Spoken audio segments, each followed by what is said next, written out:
Listen, please. What you are about to hear is true. What you are about to hear is fact, not fiction. Sit right where you are and listen. This is important. It's for you.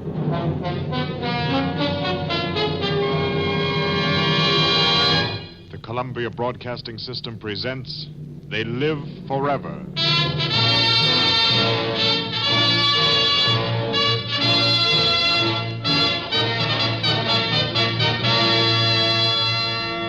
This is a pledge from the American people to its dead. A pledge from 132 million fighting mad Americans. To those men sleeping in their graves in the Philippines. To those men lying at the bottom of the North Atlantic or in the bay at Pearl Harbor. This is our message. We will not forget. We are not going to make up stories about you. We're going to tell the folks at home what really happened. And they're going to make sure that you live forever.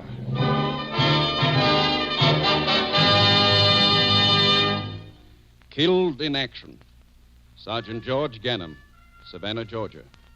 Gunner's mate Richard Scheuns, Memphis, Tennessee. Private Robert Nichvicki, Grand Rapids, Michigan.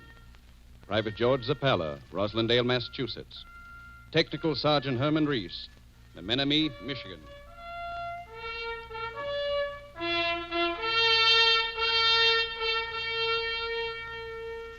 You're dead, George Ganem. Murdered at Pearl Harbor. Ganem? What kind of a name is that? American now, but Syrian originally. Let me tell you the story of George Ganem. His parents were born near Beirut, that's in Syria, and came to America in 1905. They had 4 sons. The youngest was born October 26, 1920. He was called George.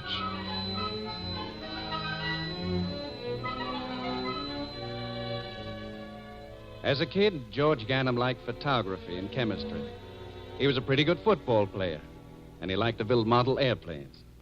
Most of all, though, young George Ganem enjoyed working in the neighborhood clubhouse, which he and his clubmates had erected. Outside the clubhouse stood a flagpole. George had insisted on it. He made it himself. He personally saw to it that the flag flew regularly from its masthead. His parents were proud of him because he was growing up just like any other American boy. In July of 1939, George entered the Air Corps of the United States Army. After his training, he learned of a vacancy in one of the bomber squadrons stationed in Hawaii. Immediately, he applied for foreign service. Immediately, his request was granted. George Ganem was a staff sergeant attached to the headquarters squadron of the 18th Pursuit Group. On that Sunday morning, when the vultures of the Mikado swept down and rained death where peace had been, George Ganem was killed.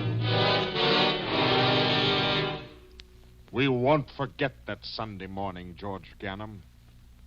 We won't forget you. A few hours ago, near your home in Savannah, a ceremony was held around a 50-foot flagpole erected by your father. Drawn up before that flagstaff were cadets from the Benedictine Military Academy, the school you attended. Drums rolled, bugles blared. A flag was hoisted to its masthead. It was the same flag you used to fly from the clubhouse flagpole when you were a boy. That's how they're remembering you. This is how they're avenging you. Your brother is now in the United States Navy stationed at the Norfolk Naval Air Base. He's grim these days. All he has to say is, I have a date with a couple of Jap flyers.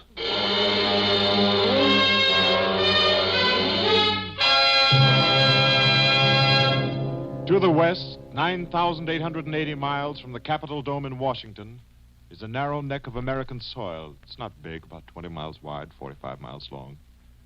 But tonight, on Bataan Peninsula, on the island of Luzon in the Philippines, one of the truly great battles of history is being fought. Item 1, the story told by the Army nurse. You know, even if they blindfolded us, we could tell Philippine scouts when they're brought to the operating table. They never flinch. Often they refuse anesthetic. They tell the doctors to hurry up and sew them up so that they can get back to their regiment. Item 2, the record of Private Bayani. An infantryman approached a superior officer and reported the following. Yes? I met 8 Japs in the woods. Well? I shot them, sir. How many shots did you fire? Why, 8 shots, sir. Item 3, the adventure of the Filipino truck driver. Last week, in the captured province of Batangas, the Japanese commandant rounded up all male civilians. Attention! Most honorable commandant wish to address you. So, the true leader of the Filipino people, General Aguinaldo, has asked you to offer no resistance to our troops. You are to cooperate with Japanese forces. It is necessary for me to send a detachment of Japanese soldiers to a frontier outpost. These men will be transported by truck. I am asking for someone familiar with these roads to drive my men to our outpost. Are there any volunteers? Are there any volunteers? Si, senor. Step forward. Question this man. What is your name? Cueva. What? Cueva, senor. It is better. You know these roads? Perfectly. Excellent. You arrive at once. The commandant is happy to think that the Philippine population is finally accepting our protection and generosity with obedience. The truck rolled forward along the steep, narrow roads of Batangas province. 24 Japanese soldiers, much valuable equipment, and Cueva, a lone Filipino in the driver's seat. They'd been traveling for some time along the treacherous road when they came to a sharp curve. Deliberately, Cueva pushed the accelerator to the floorboard. He swung the wheel to the left. Oh, he knew what he was doing. The truck and its passengers plunged over the cliffs into a canyon.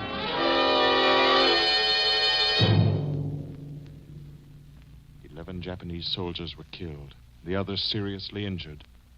And Cueva, the little Filipino truck driver, he was killed. Today in the province of Batangas, they honor Cueva, the truck driver, as a hero.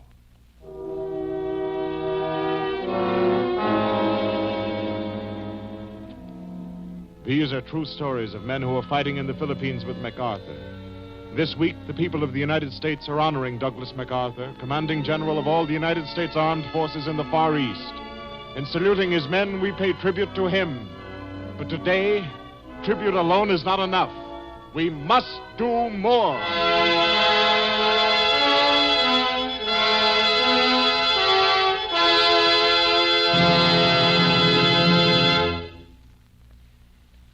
Almost every radio program has a commercial. The commercial tells you why the program's on the air. Well, we're going to give you a commercial now. We're going to tell you why this program comes on the air every Sunday night. We don't read casualty lists or present bereaved mothers and wives as entertainment. We're not working night and day on this series because we enjoy it, but because we know that there's only one way to win a war, and that's by fighting. And you can't fight if you don't realize how serious war is, how serious this war is. Don't laugh. You'd be surprised how many people still think this is happening to the other guy. It isn't. It's happening to you. Oh, it's comforting to think. Defeats? We've had defeats already, and we're going to have a lot more. But America can bear defeat. There was Trenton and Saratoga and Bull Run. We've known defeat before. It's usually come before we've tasted victory. Sure, they're doing good now. Singapore, the Philippines, this is their round. But the bell is going to ring for the next round soon, and that round will be ours. It's going to be the last round, too. Those speeches are all very true. Funny thing about them, though. We keep saying, wait till we begin. Wait till our boys go to work on them. Well, waiting isn't going to win this war. France waited. So did Holland. And Norway. And all those other countries. The time is now. We can't wait. 132 million of us are in this war, and we've got to do our share. This war circles the globe. Here's what's happening in the Atlantic. Torpedoed and sunk off the Dutch West Indies. Norwegian tanker Kongsgaard. 39 dead. Torpedoed and sunk off the North Carolina coast. American tanker Alan Jackson. 22 lost. Torpedoed and sunk Canadian passenger ship Lady Hawkins. Death list 245. Stop it! I could list 31 ships lost in the Atlantic in the past 5 weeks. Stop it! That's what we're doing, stopping it. Too many of our seamen dead from the torpedoes of Adolf Hitler's submarines. Yes, too many of you men have gone down at sea with your ships. We won't forget. Instead of singing your praises, we're going to tell you something you'd rather hear. Those submarines lurking off our coast won't get back to Germany. They'll join you there at the bottom of the sea. You want proof? Listen to this report radioed by a naval patrol pilot to his base. Sighted sub. Sank same. Simple but to the point, isn't it? Sighted sub, sank same. That's what the Navy's doing to balance the books. The United States Navy on active duty 24 hours a day. But there are men on shore who are working on that, too. Within 3.5 months, the Maritime Commission will be turning out 2 merchant ships a day. That's 3.5 months from now. Today, right now, February 22nd, 1942, the United States Navy is launching at least 1 combat vessel a day. And it will continue to launch at least 1 new combat vessel for every day this war lasts. That's our answer to their killings. We have other answers, too. From American homes and factories and streets. We'll pay them back for you. 132 million aroused Americans will pay them back. With a battered aluminum frying pan, we'll pay them back. With a stack of old newspapers. A kid buying a 10-cent defense stamp. 125,000 airplanes. 8 million tons of shipping. Bayonets. An army with 10 million of them. Bombs. Get this. 100 million bombs. Oh, we'll avenge you. With our brothers and our sons and our sweethearts. With our blood. Tonight we're inaugurating a new department on this program. It opens with a frantic fanfare. The Department of Vital Statistics for those who are too busy to listen to a half-hour program about America, wrapped up in 30 seconds. You can help fight the war with waste paper. It doesn't take long to save 100 pounds of newspapers. And 100 pounds of newspapers will make enough containers to carry 70 incendiary bombs, 2,000 shell casings, or 2,400 machine gun clips. Get this. 100 pounds of newspapers will make enough containers to carry 70 incendiary bombs, 2,000 shell casings, or 2,400 machine gun clips. 30 seconds. That's it. And by the way, you ought to get out tomorrow and buy defense bonds. For those of you who need a bonus to be a patriot, this government pays 2%. If you lived in Germany, they'd just take your dough.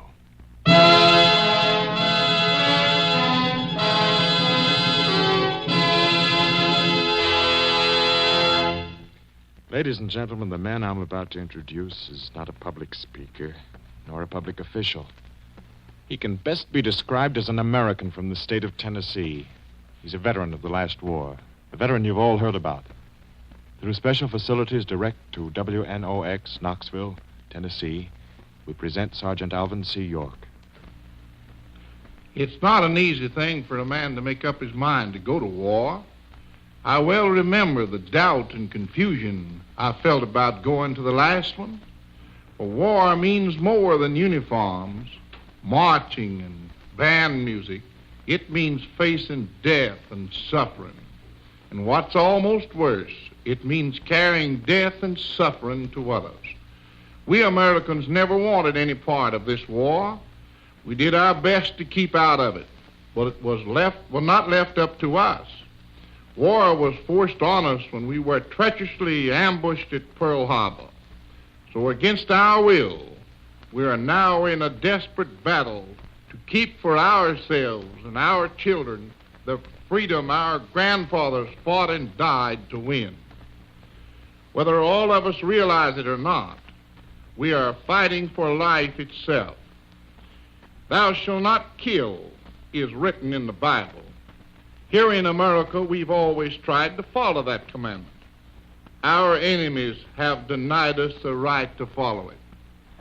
There is another passage of Scripture that points to our duty and helps to give us the strength we need today. It says, "Render therefore unto Caesar the things that are Caesar's." The Caesars of today have demanded of us the sword. They will get just that. This war will be long, the hardest road the American people have ever had to travel. We've got to forget our bickering. We've got to put aside a lot of the comforts we've learned to expect as the rights of Americans. We've got to get up out of our soft, complacent, easy chairs and rip together into one solid chunk of aroused America. Then this war will end. We can't know. We do know that someday peace will return to the world. But before peace is won, all of us must work and fight to our last ounce of strength. Wishes and words won't do this. Our own flesh and blood, yes, you and I, we have got to do this job. And with God's help, on that day, the United States will be victorious. You've just heard Sergeant Alvin C. York. Now we'd like to tell you about another man from Tennessee, Richard Martin Scheuns. A gunner's mate on a fighting ship is a pretty important job. Richard Martin Scheuns was a gunner's mate on the USS West Virginia, a unit attached to the Pacific Battle Fleet. The West Virginia lay at anchor in Pearl Harbor on that Sunday we will never forget. When the command battle stations was given, Richard Scheuns sprang to his gun, and he's credited with shooting down at least one Japanese bomber. Then he was killed.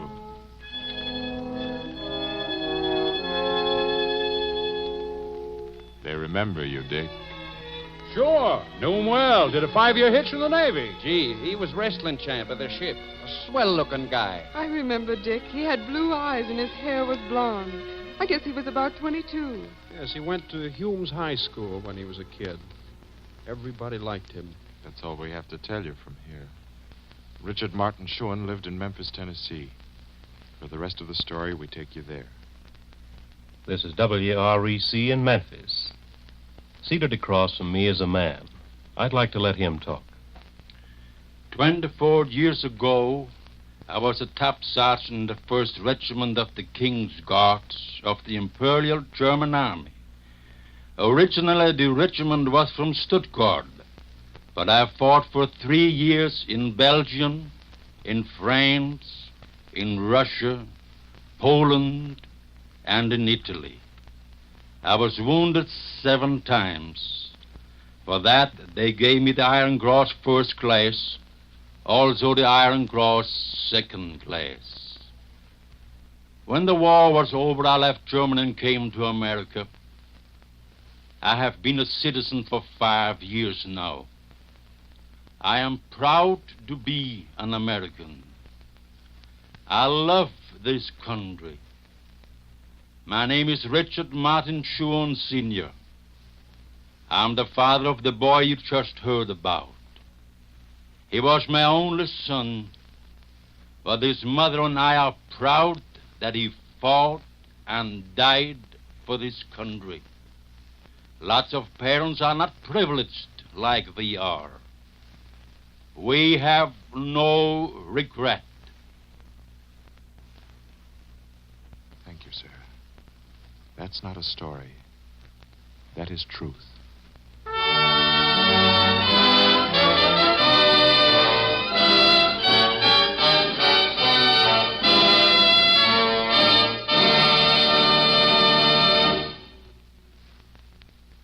Will you repeat that casualty list, please?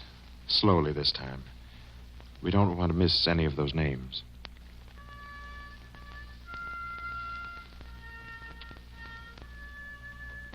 Private Robert Nichvicki, Grand Rapids, Michigan. Private Joseph Zappala, Roselandale, Massachusetts. Seaman Sidney LaRiviere, Lafayette, Louisiana. Sergeant George Ganem, Savannah, Georgia. Gunner's mate Richard Martin Scheuns, Memphis, Tennessee. Thank you. There's a great actor here tonight who'd like to say something about those names. Go ahead, Joseph Schildkraut. Niedwiecki, Zappala, Ganem, La Riviere. These are American names. Perhaps they don't sound American, but they are. America is made up of the names and the peoples of all nations. The people of Britain settled in New England, and out of the rocks and boulders of the new land, they hewed farms and factories. And then the Dutch came. Peter Stuyvesant, he of the wooden leg. The Dutch, they settled New York and Pennsylvania. And down in the bayous round New Orleans, the Spanish and the French built their cities and plantations. Wisconsin, Minnesota. Why, have you ever seen the well-ordered farms and the miles of wheat and of corn? Have you ever seen the dairies as white as the milk itself? Swedes and Norwegians rooted up the pine stumps. They cleared that land. Why, you've traveled on the railroads. Well, the ties and the tracks were laid with the sweat and the muscle of strong sons and grandsons of Ireland, Italy, China. Steel. Steel for our buildings. Steel for our cities. Go into the rolling mills at Gary, at Pittsburgh, at Bethlehem. Go on and look into the faces lighted by the reflection of the molten ore. Poles, Hungarians, Russians, Czechoslovaks. This is America.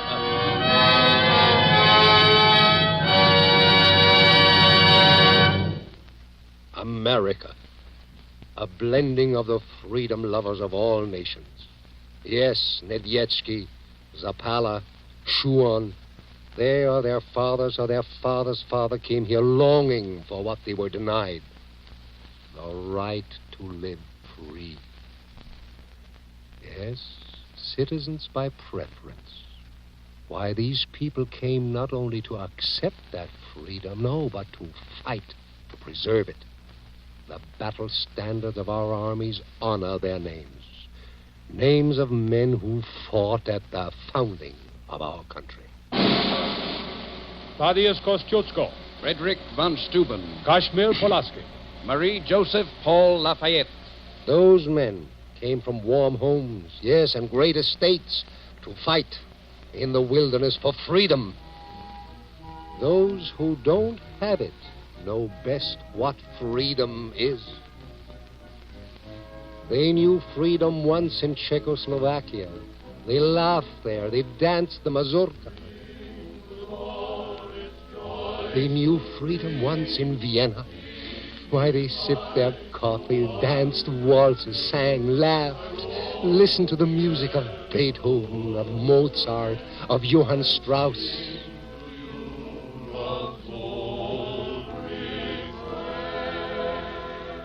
Yes, they knew freedom once and tasted it in Norway, in Holland, in Belgium. But then came the Hakenkreuz, the hooked cross, the swastika.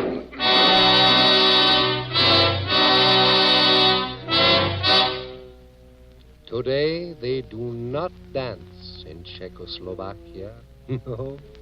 They do not laugh in Vienna.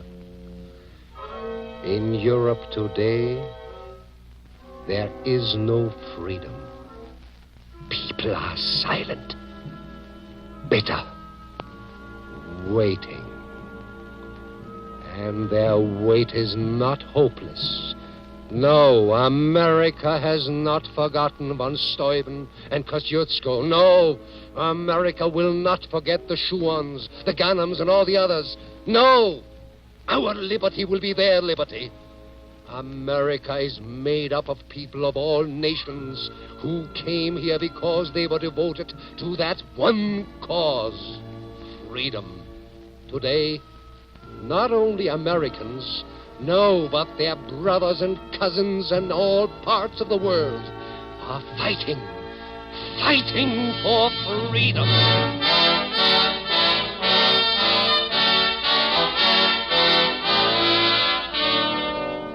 For freedom. For freedom, millions and millions of men and women are fighting. And they're marching toward their future victory bravely, unafraid, singing. These are the songs of friends. The Republic of China.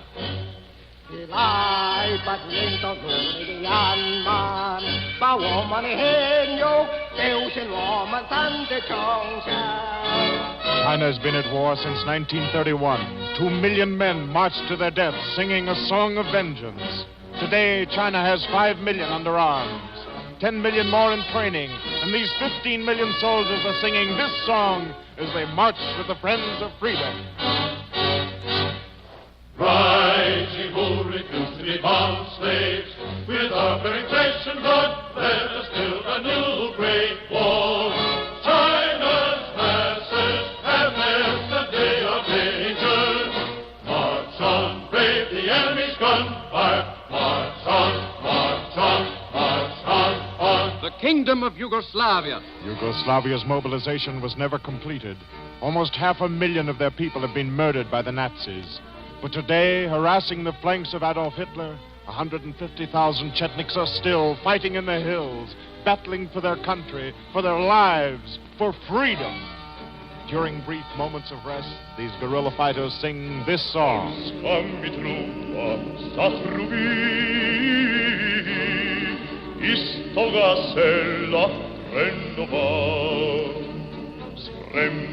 Spremte, Chetnici, Silla ci vorva,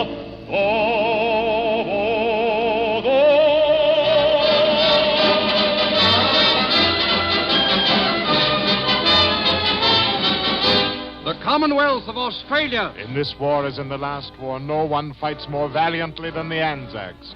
Australia tonight is an armed fortress with invasion at her door.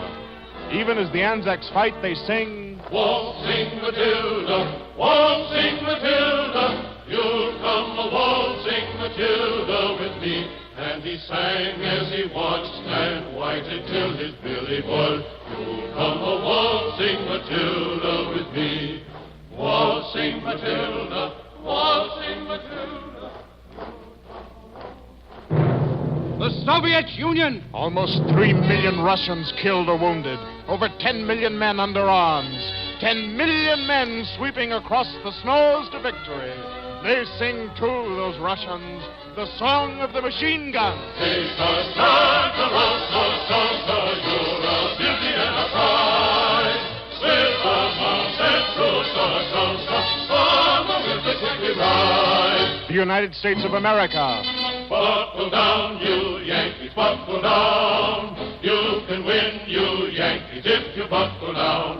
If you break their necks, if you make them wrecks, you can break the hex, so buckle down. Make them yell, you Yankees, make them yell. You can win, you Yankees, if you give them hell. If you pull them down, if you go to them, you can wear the crown and you will only buckle down. You can win, you Yankees, you can win, you Yankees, you can win, if you'll only buckle down.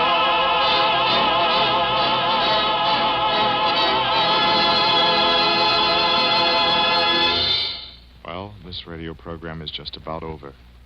As we are trying to prove to you, a great many people all over the world are fighting and working for victory. Too many of us are smugly sitting back doing nothing but expecting everything. What are you doing?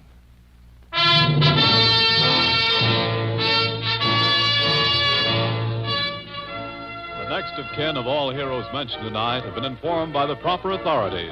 This has been confirmed. This testimonial from the American people is presented by the Columbia Broadcasting System each week at this time.